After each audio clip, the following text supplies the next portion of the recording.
This is a lesson on ERPs, event-related potentials.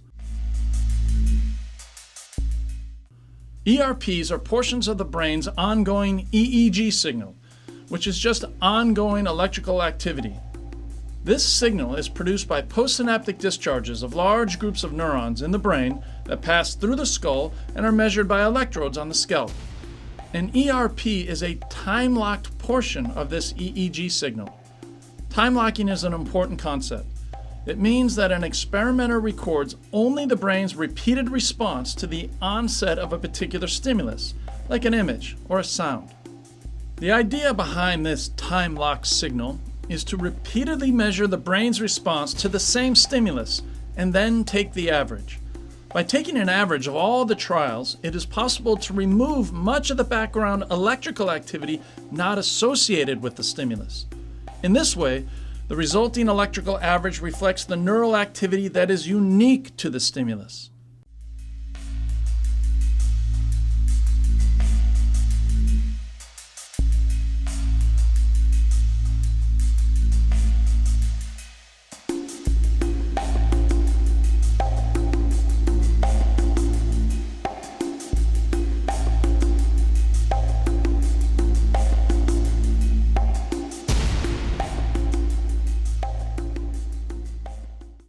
Here's an example.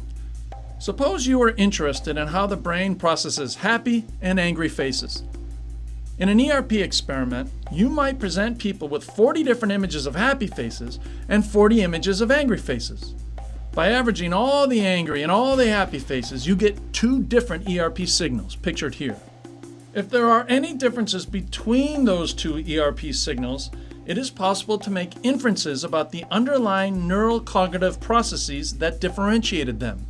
Note that each signal is comprised of positive and negative voltages, seen here on the y-axis. On the x-axis is time, with a typical ERP signal lasting no more than 1 second, or 1,000 milliseconds. Parts of the ERP signal contain different components. Understanding components is key to interpreting ERP signals. These components are often in the form of peaks or valleys at different time points on the brainwave. As a general rule, components that occur early in the brainwave reflect low-level sensory and perceptual processing, and components that occur later in the brainwave, around 250 milliseconds and beyond, reflect higher-level cognitive processes. Taking our face example, if the two conditions produced ERP differences at 150 milliseconds, we might conclude that people were differentiating the faces based on low-level sensory perceptual features. In contrast, if the two conditions produced ERP differences at 300 milliseconds, we might conclude that people were engaged in different cognitive processes, such as directing their attention differently based on the face's emotional valences. Of course, it's possible that there are multiple components in a brainwave that could differentiate happy and angry faces, suggesting that there are sensory and cognitive processes at play.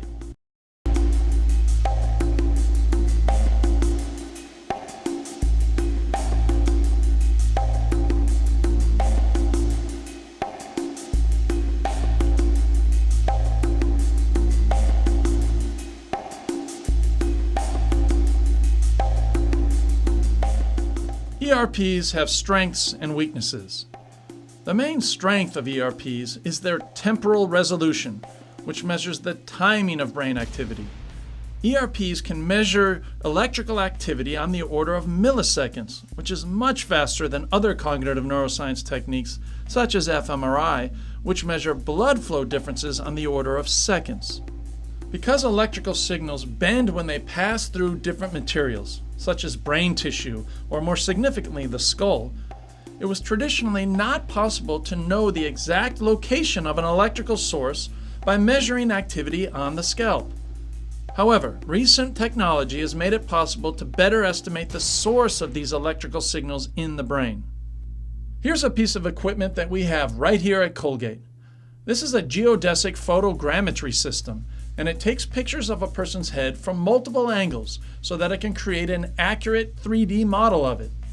By combining this 3D model with the electrical activity measured on the scalp, a localization algorithm can triangulate the likely source of electrical activity in the brain. This is called a dipole. And it can place this dipole on a virtual brain compiled from standard MRI images. In this way, ERP researchers can not only measure the time course of neural activity, but they can also estimate the location of that activity to a degree higher than ever before. This makes modern ERP techniques good at knowing when and where things happen in the brain.